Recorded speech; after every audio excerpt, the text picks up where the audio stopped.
Hay dones, hay un equipamiento que el Señor nos dio para este tiempo, pero no para el cielo. Y vamos a hablar que tú tienes un llamado. Cada persona que está aquí, quiero que sepa que Dios lo llamó a usted con un propósito. Su propósito no es venir cada domingo y sentarse en la silla, que qué bueno que viene y se sienta, pero usted tiene un propósito que va más allá que usted mismo, va más allá de la vida y la muerte. Es un propósito eterno en Dios. Dios te trajo para que entiendas eso. Hay un propósito de Él contigo. Y por eso te apartas y te escondes y el Señor se vuelve a aparecer a tu vida. Y tratas de huirle y donde te metes el Señor te llama porque tienes un propósito. Puedes huir de esta iglesia e irte a cualquier lugar, pero te aseguro que te montas en una camioneta y alguien te predica, te montas en un ascensor y alguien te predica, te llega un correo. ¿Por qué? Porque hay un propósito de Dios contigo. Ese propósito es más grande que tu vida y que la muerte. Ese propósito es un propósito eterno. Dile a que está atrás, yo tengo un propósito. Dile, yo tengo un propósito. Dice, wow, que qué bueno que Dios me llamó, qué bueno que Dios me escogió. Tu destino no es estar toda la vida sentado, bueno, puedes estar sentado en la banca, pero hay algo más que tú tienes que hacer. Los domingos nos sentamos aquí, pero debería ser la corona, el cierre de todo lo que hemos hecho por Dios durante la semana. Y tú desde el domingo en la tarde serviste al Señor y te sientas el siguiente domingo a recibir la bendición de Dios, porque ya tú has hecho tu propósito. ¿A quiénes Dios llamó? ¿A quiénes Dios escogió? Y uno dice, wow, cuando usted hace un proceso de selección, tú tienes un taller de eso, Roberto, ahorita vas a un taller de selección de personas. Tú haces un proceso de selección, tú buscas a las personas con mejores actitudes y capacidades. Y por eso la gente hace un currículo, ¿sabes? Un currículo, ¿cómo es? Vital. Y usted al final le echa la jaladita y le pone ahí, yo estoy dispuesto a cumplir todos los requerimientos que tenga la empresa para el fin de no sé qué más. Esas cosas que usted hace que la gente ni lo lee. Pero uno dice, para llegar a cierto lugar hay que tener actitud, ¿sí? Pero en Dios es diferente porque Dios no escogió a lo mejor. Lo primero que usted tiene que aprender, digo conmigo, Dios me escogió. Ahora vamos a entender por qué te escogió a ti y por qué me escogió a mí. Primera de Corintios 1:26. Pueden mirar, hermanos, vuestra vocación, que no soy muchos sabios según la carne. Traducción Hugo Díaz, te dijeron que eras medio bruto. Ok, ni mucho poderoso, te dijo limpio. Ok, ni mucho noble, tampoco era tan honorable. Sino que lo necio del mundo escogió Dios para avergonzar a los sabios. Y lo débil del mundo escogió Dios para avergonzar a lo fuerte. Entonces Dios, ¿qué te está diciendo? Que no eres sabio y no eres fuerte. Y lo vil del mundo y lo menospreciado escogió Dios, y lo que no es, para deshacer lo que es, a fin de que nadie se jacte en su presencia. O sea que todo lo que estamos aquí, no merecíamos estar aquí. Y esto es tan claro y es tan bíblico porque la palabra dice que a los suyos fueron y no les escogieron. ¿Quiénes fueron los suyos? A los judíos. Y por eso nosotros venimos a hacer un injerto, venimos a ser salvos, aunque no nos tocaba. ¿Aló? Eso es como cuando una persona tenía que retirar su harina pan y la persona no llegó a tiempo y se la dieron a usted. Y dice, la tengo, pero no porque me toca, la tengo por gracia. Tú y yo tenemos un propósito que es más grande que la vida y la muerte por gracia de Dios.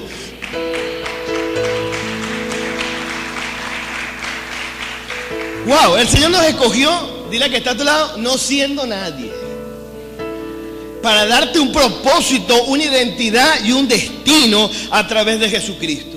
Pablo nos define bien a qué escogió el Señor. Dice, escogió a lo necio. Y es claro, porque una persona necia es una persona terca. ¿Y cuántas veces tercamos o peleamos con Dios por las cosas que Dios nos pide? Y Dios te dice, haz aquello. No, es que no puedo. Es que no me parece. Es que vamos al culto el domingo. Mejor lo vemos por internet. O sea, somos tercos.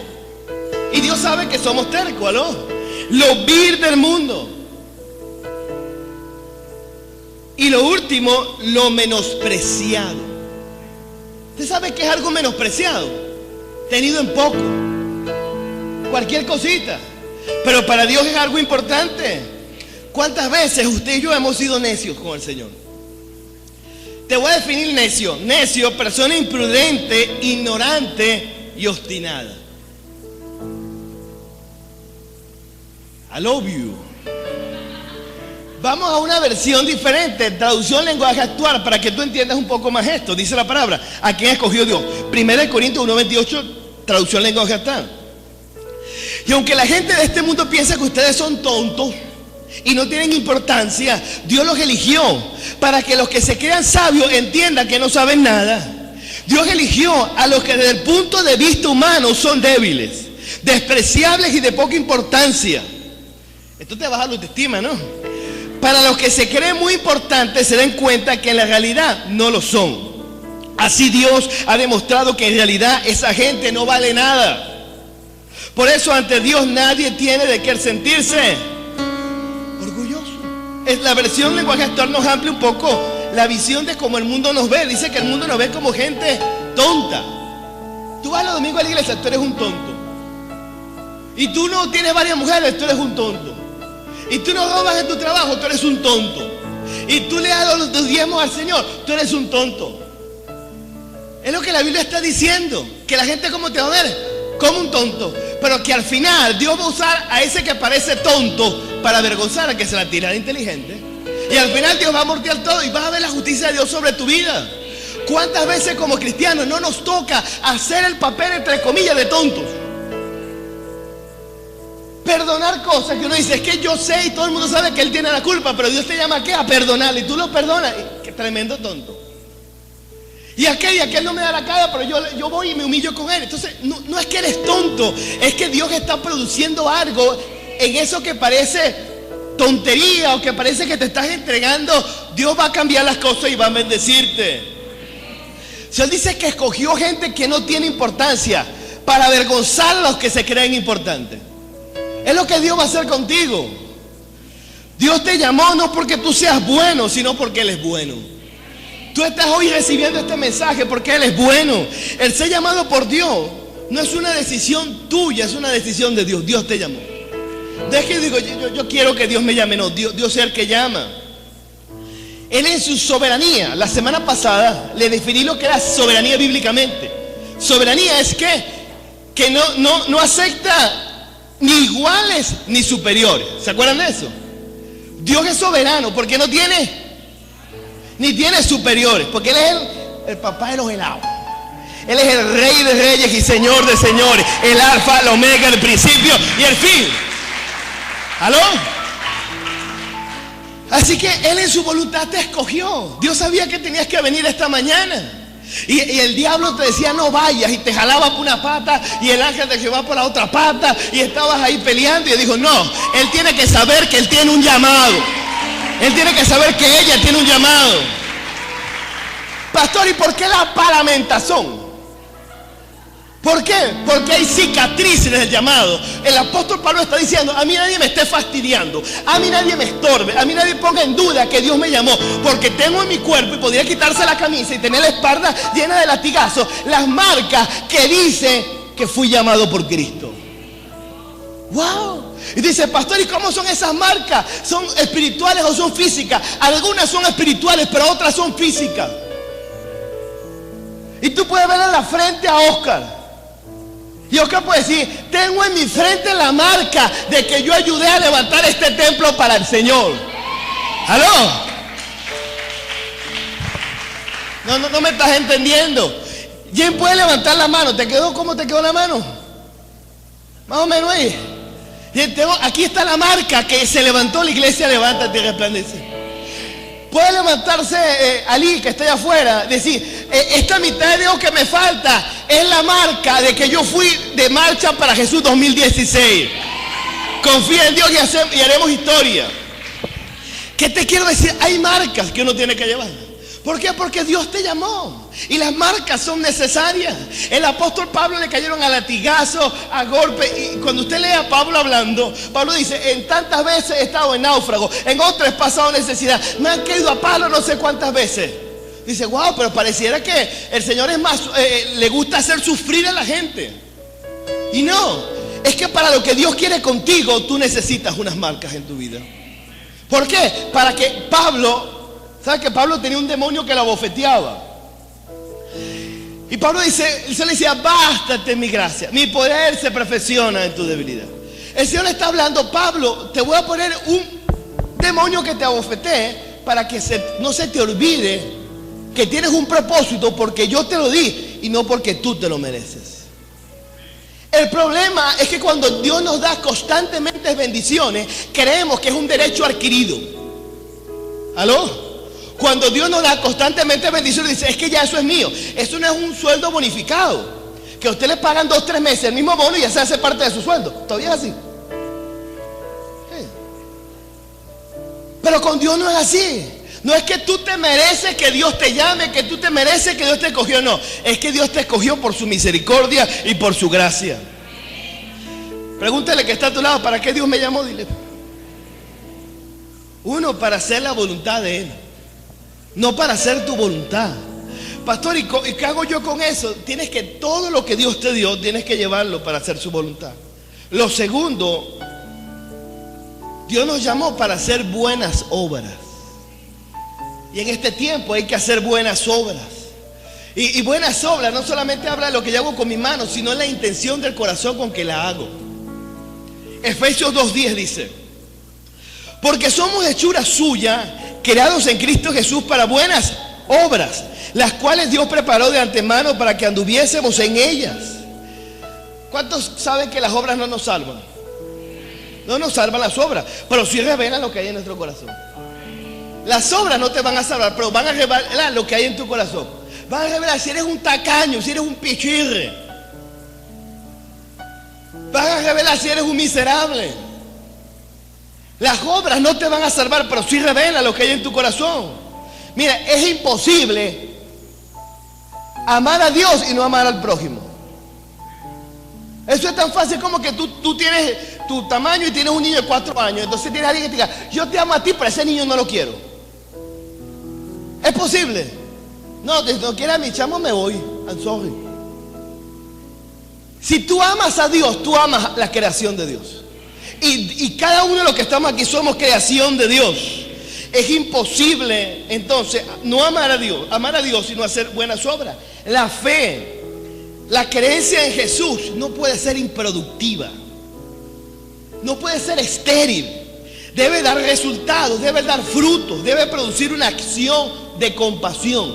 Tú no puedes decir que yo soy cristiano, pero no me importa que la gente pase hambre a mi lado.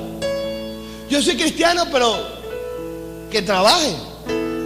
Eso no es ser cristiano. Y Santiago nos habla sobre esto. Santiago 2:14 dice, hermanos míos, ¿de qué aprovecháis si alguno dice que tiene fe y no tiene obras? O sea, el tipo viene para la iglesia, el tipo está ahí, pero el tipo no ayuda al prójimo, no ayuda al necesitado, ve que la gente está pasando hambre, ni pendiente.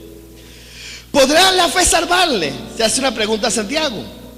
Y si un hermano o una hermana están desnudos y tienen necesidad de mantenimiento de cada día, y alguno de vosotros le dice, ir en paz, calentados y saciados, pero no le deis las cosas que son necesarias para el cuerpo, ¿de qué aprovecha? Así también la fe, si no tiene obras, es muerta en sí misma. Alguien está pasando necesidad, tú tienes en la cartera y tú le dices, Dios te provea, Dios va a hacer un milagro contigo. Sin vergüenza, pichirre. Tienes un demonio que inventó Steven Spielberg, se llamaba Jurassic Park. Tiene las manos demasiado pequeñas para ofrendar. ¿Aló? Y si tú eres medio extraño, tienes a Barney. Santiago 2:14, te lea. Hermanos en Cristo, ¿de qué sirve que algunos de ustedes digan que son fieles a Dios si no hacen nada bueno para demostrarlo? ¿De qué te sirve? No digas que eres cristiano, no nos galles. Ya estamos demasiado gallados. Así no van a ser salvos. Tú tienes que demostrar en tu diario vivir cuál es la fuente que te gobierna. Una persona pichirre no tiene a Dios en su corazón. Ahí hay un problema, porque dice la palabra en el libro de Mateo, tú no puedes servir a dos dioses. ¿Sirves a Dios o sirves al dinero? Tienes que definirte. Tus acciones revelan y ponen al descubierto quién realmente eres en lo espiritual. Porque nosotros no tenemos aquí un termómetro espiritual, ¿verdad que no? Eso no existe. Pero tus acciones sí revelan quién eres tú. Tu oración revela si tú tienes varios chukis allá adentro. Chuki, llámese demonios. O tienes al Espíritu Santo adentro. Tú no puedes tener un corazón implacable y tener a Dios adentro.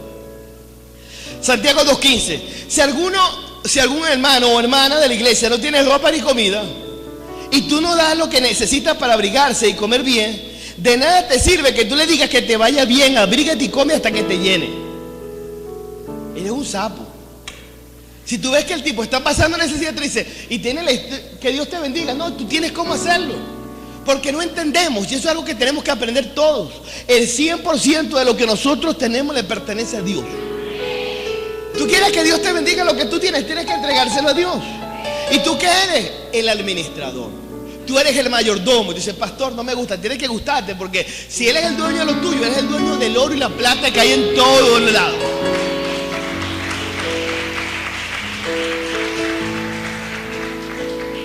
Lo mismo pasa con la fidelidad a Dios, dice el versículo 17. De nada nos sirve decir que le somos fieles si no hacemos nada que lo demuestre. Esa clase de fidelidad está muerta. Hay que ayudar a la gente si somos cristianos. Si alguno no provee para su casa, dice la palabra que ha negado la fe. Cuando está hablando de casa, la Biblia nos habla de la casa de Dios, que es el templo físico, pero también nos habla de nuestra casa. Y también nos habla de este cuerpo que es la casa y morada del Espíritu Santo. ¿Sí está conmigo? Si tú no provees para tu casa, dice que eres peor que un impío, que ha negado la fe. O sea, no te presentes como cristiano si eres pichero. Primera de Timoteo 5:8. Porque si alguno no provee para los suyos y mayormente para lo de su casa, ha negado la fe y es peor que un incrédulo. Tienes que tener cuidado con eso. Dios nos llamó, entonces uno, para hacer su voluntad. ¿Sí está conmigo? ¿Aló? Dos, para hacer buenas obras. Eso no te salva, pero te ayuda. ¿En qué sentido? Que eso te da coronas en la eternidad. Y Dios te bendice por eso. Lo tercero, Dios te llamó para hacer la obra del ministerio. Y te dice, ¿qué es eso de la obra del ministerio? Romanos 12:11 dice, nunca dejen de ser diligentes, antes bien sirvan al Señor con el fervor que da el Espíritu. La obra del Señor habla de ser diligentes para hacer las cosas de Dios y comprometerse con el Señor. Algunos son llamados a operar en algo que nosotros conocemos como los ministerios de Jesucristo. El profeta Clifford nos dice que el 2 o el 3% de una congregación están llamados a ser parte de eso. El apóstol Pablo nos habla un poco de eso. Primera de Corintios 12:14. Además del cuerpo no es un solo miembro, sino muchos miembros. Si dijese el pie, ¿por qué no soy mano? Si soy del cuerpo, ¿por qué no será del cuerpo? Y si dijese la oreja, ¿por qué no soy ojo? No soy del cuerpo, por eso no será del cuerpo. En resumen, para que no lo leas todo, todos tenemos una función en el cuerpo de Cristo. ¿Sí está conmigo? El 3% o el 2% van a salir como pastores, como evangelistas, como maestros, como apóstoles, como misioneros. Pero hay un 97% que también tiene una chamba que hacer. ¿Aló?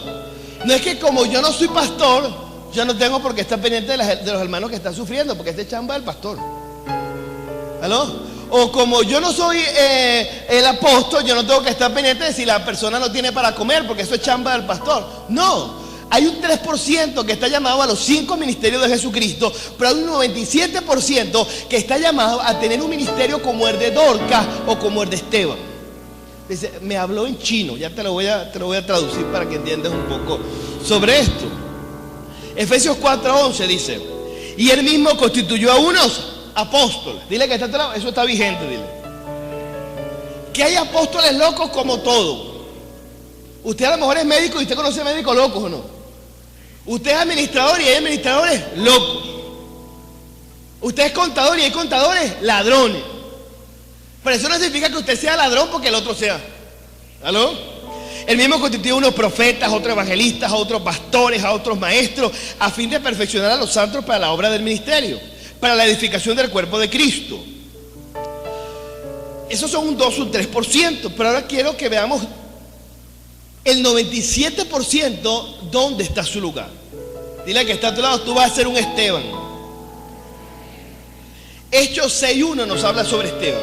En aquellos días, como crecía el número de los discípulos, hubo murmuración de los griegos contra los hebreos, de que las viudas de aquellos eran desatendidas en la distribución diaria. O sea, la iglesia le daba comida a las viudas. Entonces los 12 convocaron a la multitud de los discípulos y dijeron: no es justo que nosotros dejemos la palabra de Dios para servir a las mesas. Buscad pues, hermanos, de entre vosotros a 7 varones de buen testimonio, llenos del Espíritu Santo y de sabiduría, a quienes encarguemos de este trabajo. Y nosotros persistiremos en la oración y el ministerio de la palabra. Estamos hablando que empezaron a ver lo que son diáconos, o en esta iglesia servidores. Personas que se encarguen de ¿qué? Servir la mesa. ¿Por qué hay gente que sirva la mesa? Porque hay otros que tienen que hacer el trabajo de orar, de predicarte, de ministrarte, de restaurarte. Y es un cuerpo completo, cada quien tiene una función. Dice, bueno, es que yo no voy a ser pastor. Bueno, pero algo tienes que hacer igual. Bueno, pero es que mi don es yo tengo una habilidad para ser empresario. Bueno, Dios puede convertirte en un empresario del reino, una persona que trabaje y bendiga la obra del Señor para que la obra del Señor avance. Lo que tienes que entender hoy es que no está bien que tú solamente vengas a sentarte. Tú tienes un propósito en Dios y ese propósito tiene que funcionar. ¿Aló? Porque a los que están afuera cuidando los carros, te está sirviendo las mesas. Y tú llegas con tu volvaje pichado, con tu carro nuevo, y alguien te lo cuida de afuera. Y él, ¿qué está haciendo? Él lo está haciendo porque tú eres bonito. No, él sabe que tú eres feíto. Él lo está haciendo porque él está sirviendo a Dios. Imagínate una casa apostólica donde todo el mundo esté sirviendo al Señor. Sería maravilloso. Nadie estuviera demasiado cargado. Toda la carga fuera más llevadera.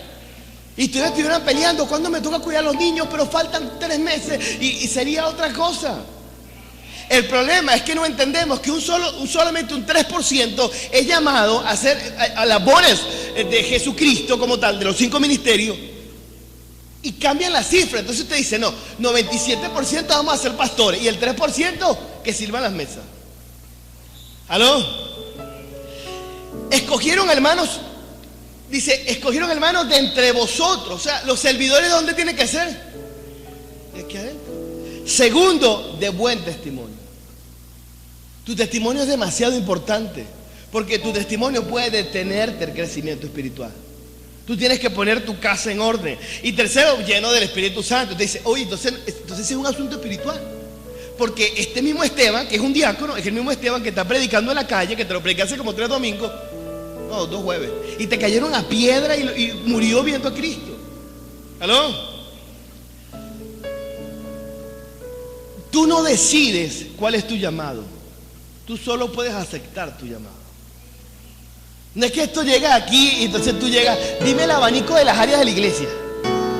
Cuéntame, ¿cuál me gusta más? Bueno, es que sabes que yo tenía mucha frustración, pastor, porque yo antes era fea y nadie me escuchaba, y ahora yo quiero ser directora de alabanza para que todo el mundo me vea. Tú no escoges dónde vas a servir al Señor. El Señor te escogió antes de la fundación del mundo. Él sabe dónde vas a estar tú. Así que tú no escoges. ¿Quién escoge? El Señor. Dios escoge y te lleva a esperar un tiempo para ser enviado. La función de la iglesia está relacionada totalmente con el ministerio de Dorca. Dorca habla de ministerio de amor y misericordia. Esa gente que está pendiente de ayudar al prójimo. Usted no puede ser más nunca cristiano a la secreta. Dice la palabra que Dorcas tenía un ministerio de misericordia.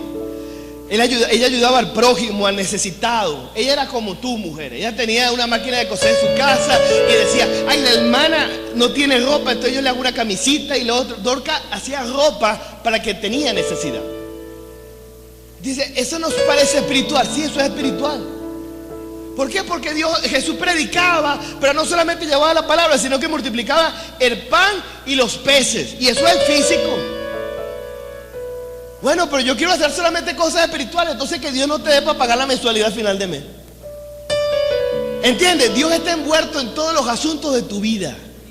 Él te bendice en lo espiritual, pero está pendiente de que consigas la comida, que tu hijo consiga los medicamentos, está pendiente de cuidarte, de protegerte, porque lo espiritual se manifiesta en lo físico, ¿no? Vamos a ver a Dorcas, 9:36, Hechos. Había entonces en Jope una discípula llamada Tabita, que traducido quiere decir Dorcas. esta abundaba en buenas obras y en limosnas que hacía. Levantándose, entonces Pedro fue con ellos, ya había muerto, ahí me comí unos versículos, y cuando llegó le llevaron a la sala donde les rodeaban todas las viudas, llorando y mostrando las túnicas y los vestidos que Dorcas hacía cuando ella estaba con ellas. ¿Qué hacía Dorcas? Diga conmigo, daba alimento, daba limosna y daba vestido. Y esto es importantísimo en el cuerpo de Cristo. Esto es importantísimo. ¿Por qué? Porque cuando tú cumples tu propósito, Dios está pendiente de ti. Difícilmente una persona que está cumpliendo su propósito se muere antes del tiempo que Dios estableció para ella, porque ella está cumpliendo el propósito de Dios. Dios da vida cuando somos útiles. Pero si tú te paras a las 12 del mediodía, te acuestas y no eres útil con tu vida, tu familia te duele cuando te vas, pero no eres tan útil para el cielo. No haces algo que trascienda. Esta semana, cuando fuimos al velorio del papá de Melly, estamos en el cementerio del Este, y me puse con Darío a revisar las tumbas. Fui a ver la tumba de mi papá, pero ya uno sabe que ahí no está. Así que ni me puse ni a hablar ni a pedirle café. Lo vi, limpié la broma y seguí caminando y empecé a ver las tumbas. Se lo iba a mandar algunos, pero bueno. Y conseguí la tumba de un niño. Dice que el niño nació en el 2005 y murió nació en el 2010 y murió en el 2015. Un niño de 5 añitos. Y lo que me quebrantó el corazón era ver que el papá le puso carritos. Tú ves la tumba, hasta le tomé una foto, y tiene carritos amarrados ahí. Y después seguí caminando y me conseguí con otra tumba de otra muchacha, 21 años, otra 16 años. Y me sorprendió ver tanta gente joven ahí. Tú estás cumpliendo el propósito de Dios, estás cumpliendo tu propósito. ¿Tú quieres cumplir la historia de Dios o cumplir tu propia historia? ¿Qué vas a esperar para responder al llamado de Dios? ¿Vas a esperar? No, cuando tengan los niños grandes, cuando los niños se casen, cuando se divorcien, cuando...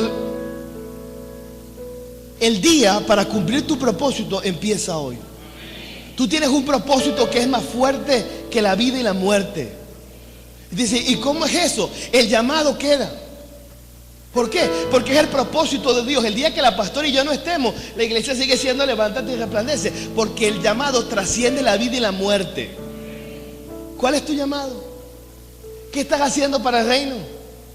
Si te tocara partir del mundo hoy, aparte que te llore tu mamá y tu papá y 4 hipócritas más ahí, ¿qué más vas a dejar? ¿Pasaste por este mundo y fue importante? ¿O fuiste uno más? Disculpen lo crudo. Fuiste un número más que te marcaron como una red para comprar una harina pan. Cuando te vayas de este mundo, ¿qué dejaste? ¿Cuál es tu legado? ¿Qué hiciste? Es importante lo que hiciste para Dios.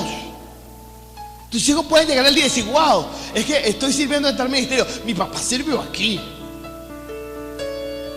O tus hijos van a decir, no, me acuerdo que mi papá me llevaba por una iglesia, no sé si era evangélica, mormona o testigo de Jehová, yo no sé qué broma era, pero él iba en vez en cuando. Dios nos da vida cuando somos útiles y ayudamos a los demás. Dante Gebel tiene una frase que me gusta que dice que tu oxígeno tenga valor, que tu oxígeno en esta tierra que valga algo. Pero ¿qué haces? Yo veo gente que a veces me trauma. Porque tú te ves, ¿qué hicieron en la semana? Nada. ¿Y aquello? Nada. Tiene una flojera que hay que caerle a palo. ¿En qué sentido? Hay que meterle corriente. Gente que no produce nada. Gente que todo el tiempo se está lamentando y no entiende que Dios los llamó con un propósito. Cuando tú sabes que tienes un propósito de Dios, tú te dejas de bobería, de niñería, de ofendería. Tú te enfocas en las cosas, ¿vale? Yo sé que tengo un propósito en Dios y yo me paro a predicar aquí cada domingo. Difícilmente yo no predico un domingo. Y eso va más allá de que si usted bosteza, pues tengo como 4 que lo que hacen es puro bostezar. Que si usted me enseña todas las muelas, que si usted se duerme, si usted pelea con el esposo, no pelea con el esposo. Yo puedo ver lo que usted se está matando ahí. Lo máximo que le mando un servidor para que lo ayude. Pero yo no me detengo por lo que veo, porque yo sé que hay una palabra que yo tengo que dar. Que aunque hayan 4 que estén durmiéndose, hay otros 100 y pico que están recibiendo la palabra. Que uno tiene que entender eso. El propósito es mayor que la adversidad. Hay un propósito. Y cuando uno va a predicar en un lugar, bueno, habrán 4 que se endemoniarán, pero hay un propósito. Hay gente que se está salvando. Servir al Señor es lo mejor que tú puedes hacer. Predicar es lo mejor que puedes hacer. Que tus hijos crezcan en el temor de Jehová. Que tus hijos amen al Señor. Es lo mejor que puedes hacer. Lo demás queda aquí. Pastor, pero yo hago plata. Aquí hay muchos que hacen plata igual. Pastor, pero yo soy aquello. No importa, pero eso no trasciende. En la eternidad no tengo que decir bienvenido el empresario, bienvenido el taxista. No, va a decir bienvenido siervo fiel. Entra al gozo de tu Señor. En los cielos no vas a ser recibido por tu jerarquía en la tierra, sino por tu corazón de siervo. Y eso es lo que importa, lo demás no importa. ¿Aló? Cuando cumples tu llamado vas a cosechar de Dios. Dice que Dorcas murió y fue rodeada de las personas a quien ella vestía, a quienes sirvió. Eso es una honra, ¿sabes? Morirse y que haya gente a tu lado sufriendo por ti. Yo me acuerdo que ella hacía, yo me acuerdo. Pero qué triste cuando te mueres y la gente... ¿Cómo tú crees que te van a recordar tus hijos? ¿Cómo tú crees que te va a recordar tu esposo o tu esposa? ¿Qué cosas van a decir de ti? ¿Cómo tú quieres pasar a la historia? No hay que ser fatalista, pero vivimos en un país con un 99.9% de impunidad. Mucha delincuencia. Si te tocara venir ante el Señor mañana, ¿qué legado tú crees que queda en la tierra? ¿Cómo te recibirían en los cielos? Voy a echar un chiste a lo mejor para algunos. Va pasando y Pedro dice, huele a quemado. Y Pablo dice, no, acuérdate, búscate en la Biblia, ese fue salvo como por fuego. ¿Cómo quieres que te reciban? ¿Qué quieres que tu familia aprenda? ¿Aló? Hechos 9:40. Entonces sacando a todos, Pedro se puso de rodillas y oró, y volviendo al cuerpo dijo, Tabita, levántate. Y ella abrió los ojos y al ver a Pedro se incorporó, y él dando la mano la levantó. Entonces llamando a los santos y a las viudas las presentó viva. ¿Por qué Dios la trajo? Porque era una mujer útil. Dios la restauró para eso. Otros van a ser llamados a ser levitas en la casa de Dios. Otros van a tener ese llamado apasionante de tocar un instrumento, una batería, de adorar al Señor con banderas. Y tú dices, pero qué fastidio esa bandera. Todo es arma de guerra espiritual. Todo Dios está moviendo las aguas. Y eso es un llamado de Dios. Quizás estás ahí sentada y tus pies están temblando porque tienes un llamado a danzarle al Señor, a cantar, a adorar al Señor. Levitas en este tiempo. Los levitas son gente consagrada al Señor, y hay de aquel que prostituya el oficio que Dios le dio. Mira lo que dice la palabra, Deuteronomio 10:8 dice: en aquel tiempo apartó Jehová la tribu de Leví para que llevase el arca del pacto de Jehová, para que estuviese delante de Jehová para servirle y para bendecir su nombre. Hasta hoy hay de todo en la casa del Señor. Tú dices, wow, qué bueno, dígame cuál es mi llamado y me defino y le echamos plomo a la lámpara. El problema es que para el llamado hay que tener madurez. Todos tenemos una función en el cuerpo de Cristo. Seguramente tú la tienes. Todos tenemos una función que cumplir dentro de la iglesia. Pero para esa función necesitamos ser capacitados en conocimiento. Y cuando te hablo de conocimiento, te hablo de sistema de formación ministerial. Tú tienes que saber por qué eres evangélico y por qué no eres mormón. Tú tienes que saber por qué no adoras a la Virgen, ¿vale? No, yo sé que a Dios no le gusta así, pero dímelo con versículo, ¿vale? Tú tienes que saber por qué tomamos la Santa Cena.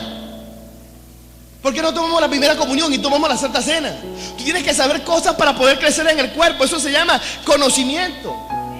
Pero lo segundo es el carácter y la actitud. Es un avión, 2 alas. El carácter habla de las marcas del llamado. Habla de un proceso doloroso de quebrantamiento, donde Dios te empieza a llevar y te empieza a quebrantar.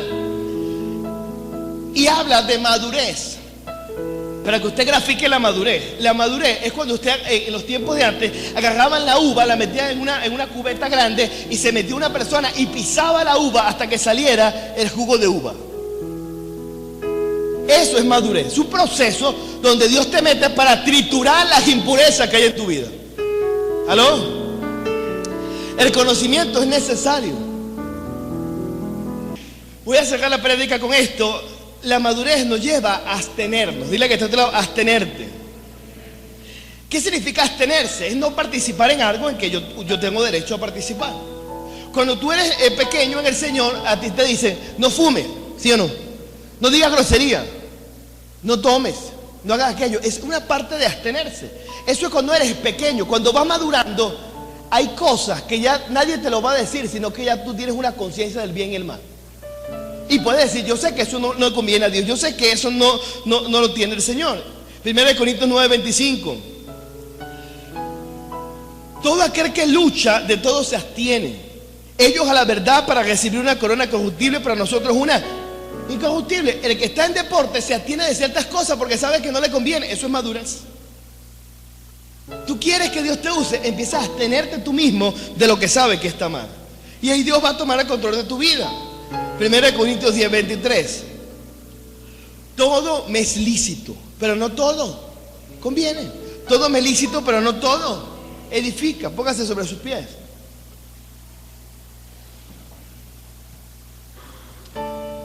Hay cosas que ya Dios no te va a decir, hay cosas que ya tú tienes que saber que no convienen.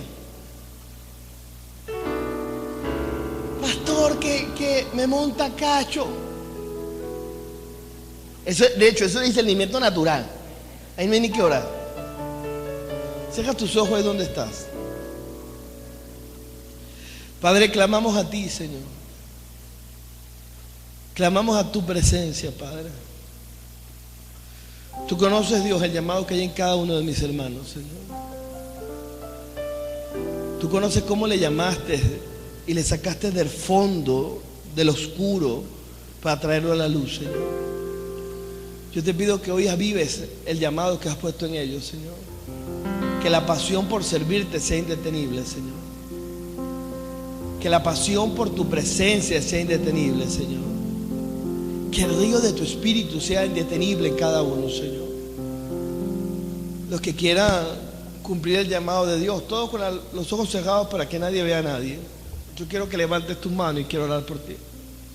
Los que dicen, Señor, yo quiero cumplir el llamado, Señor.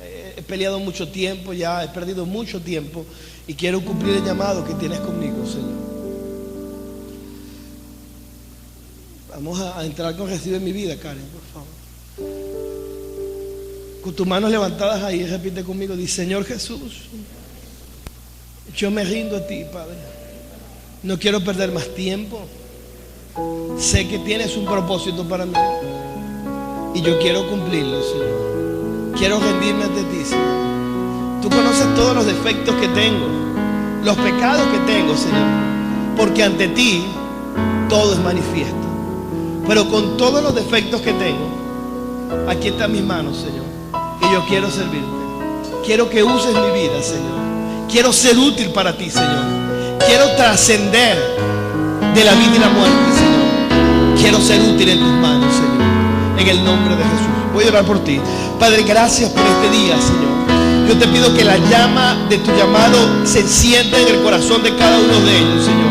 Que cada uno de ellos, su espíritu empiece a recibir esa energía, ese poder que viene de ti, Señor. Que sea como Jeremías, Dios. Jeremías hablaba cuando quise cerrar la boca, había un fuego dentro de mí que lo impedía, Señor. Que ese fuego llegue a cada persona que está bajo este techo ahora. Que el fuego de tu llamado, Señor, avívalos, avívalos, avívalos, Dios. Que su plenitud solo esté en ti. Que su plenitud, sentirse lleno, sentirse saciado, solamente sea posible cumpliendo su propósito y su destino, Padre. Aviva tu obra en esta iglesia, Padre. Aviva tu obra, levántate y resplandece. Aviva tu obra en la vida de cada uno de mis hermanos, Señor, en el nombre